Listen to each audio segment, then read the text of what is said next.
السلام علیکم۔ قرآن گواہ ہے جس کے معجزوں کا تم اس رب سے مایوس ہوئے بیٹھے ہو۔ بتاؤ اس ٹوٹے ہوئے دل کو کہ اختتام پہ کن کا معجزہ ہے۔ جس کے نصیب میں تہجد کا سجدہ لکھ دیا گیا، اس کے نصیب میں اللہ کا پیار لکھ دیا گیا۔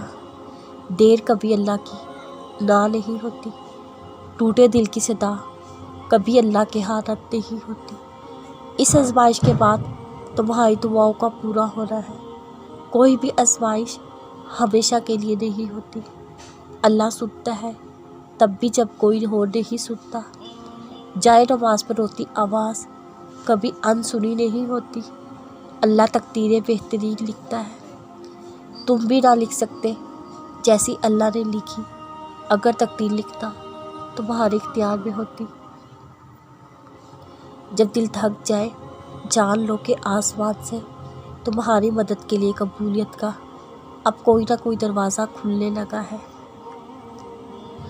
جب اللہ دعائیں نہیں بدلتا تب وہ مقدر بدلنے کے معجزے کرتا ہے۔ ملے گا تمہیں تمہاری دعاؤں کا جواب، بس تھوڑا اور صبر۔ ملے گا تمہیں تمہارے صبر کا اجر، بس تھوڑا صبر اور۔ ملے گا تمہارے ہر درد کا علاج، بس تھوڑا اور صبر۔ ملے گا تمہاری روتی آنکھوں کو سکون، بس تھوڑا اور صبر۔ ملے گا تمہاری بے رنگ زندگی کو نور، بس تھوڑا صبر۔ ملے گا تمہیں ہر بند دروازہ کھلا، بس تھوڑا صبر رکھو۔ ملے گا تمہیں تمہاری خواہشوں سے بہت بہتر، بس تھوڑا صبر۔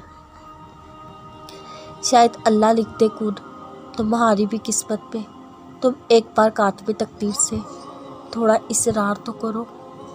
تمہارے نصیب میں جتنے بھی معجزے ہیں سب اللہ نے تمہارے لیے سنبھالے ہوئے ہیں۔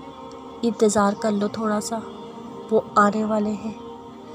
وقت تہجد جتنا تم اللہ سے بات کر کے خوش ہوتے ہو، وہ اس سے زیادہ تمہیں سن کر خوش ہوتا ہے۔